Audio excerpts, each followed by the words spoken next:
Okay, so to find dy dx, you're going to have to use the quotient rule. And the quotient rule says that you take the low times the derivative of the high minus the high times the derivative of the low and divide it by the low times the low. Okay, so you start with the low and then multiply that by the derivative of the high. Now to find the derivative of this top piece, the first thing you can do is pull out this -4 since it's a constant.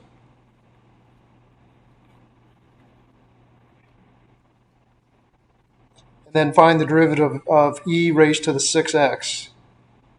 And then when you're done, you'll multiply it by this -4.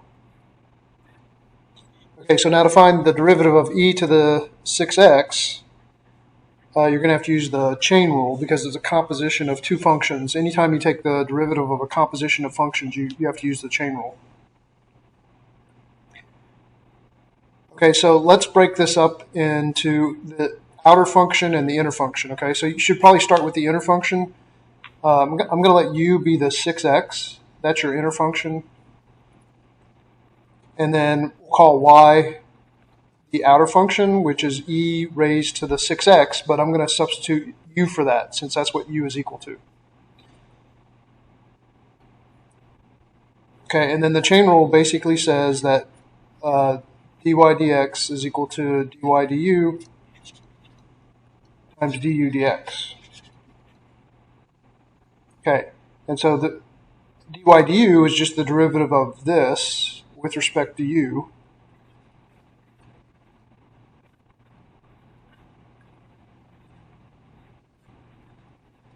And if you remember, the derivative of e to the x with respect to x is e to the x, but the derivative of e to the u with respect to u is also just e to the u. And then you want to go ahead and maybe substitute back in for the u, because u is equal to 6x. So that's really just e raised to the 6x. And then dy or du dx is just the derivative of this with respect to x, and that's just equal to 6 using the power rule. Okay, so then you have your outer derivative here, dy du, and your inner derivative, du dx, and you just multiply those together, and that will give you the derivative of e to the 6x.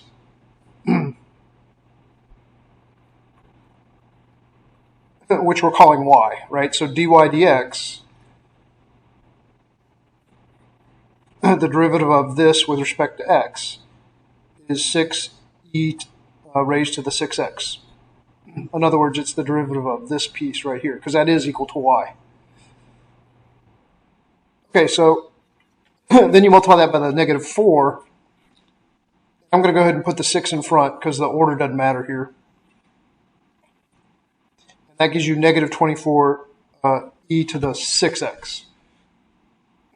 Okay, so now that's a long diversion. Going back to what we were working on over here, we're using the quotient rule. So that's the low, and then the derivative of the high is going to be -24 e to the 6x.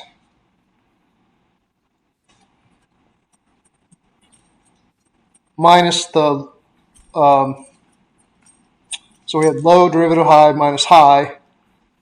So that's the high. And then the derivative of the low piece, and of course the derivative of this is just equal to 9. And that's all divided by the low times the low.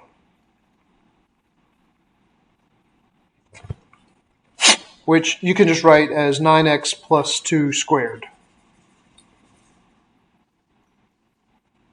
Okay, so that's pretty much it. We can simplify this, but here's how I'd characterize this problem. I don't know if this would help, but overall this is a quotient rule problem, and you got to fill in, these 5 different pieces of the quotient rule: 1, 2, 3, 4, 5.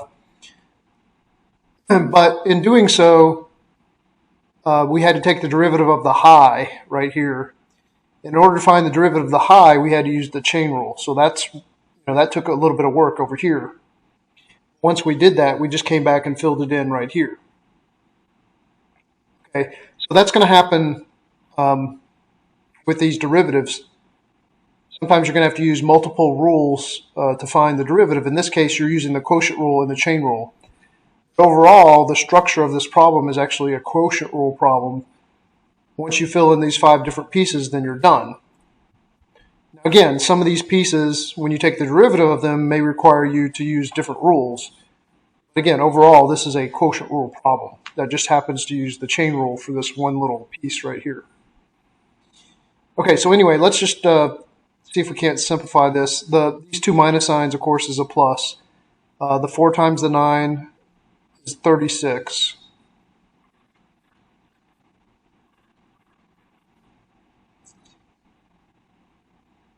And then maybe it's worthwhile to distribute this negative 24 to the 6x.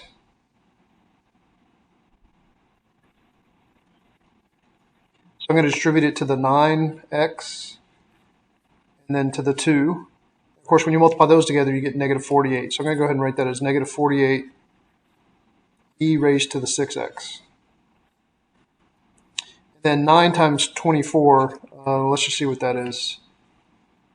216. So I'm going to go ahead and write that as 216, or negative 216.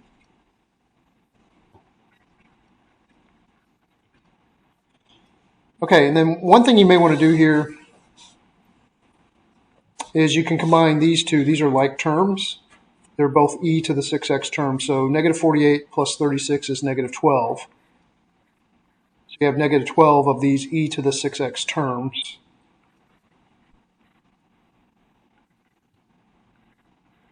And I'm going to change the order of these two. Usually we like writing the x before the e to the 6x. The order doesn't matter there because it's just multiplication.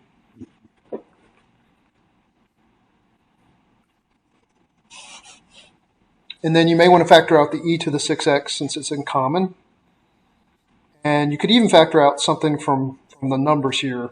You may want to factor out a negative number, and there's certainly a 2 in common. Not sure if there's a 4 in common. Let's see.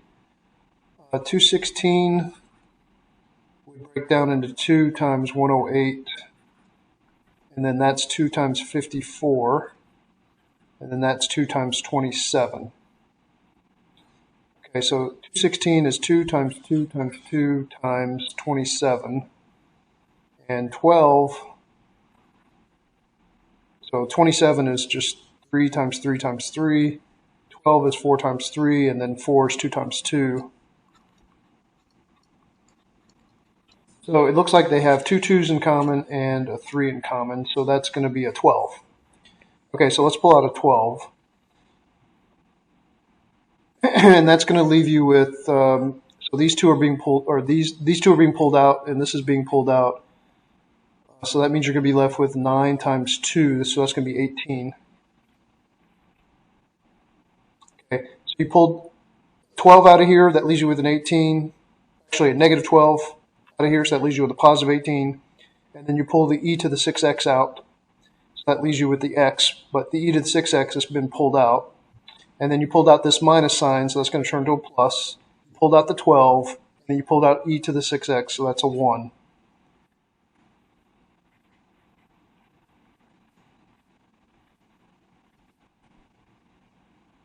Okay, and I don't think anything else cancels here, so that's probably as simple as it gets, okay? So that's probably the simplified answer. Okay, so I hope this video was helpful. Just let me know if you have any other questions about it. Okay, bye-bye.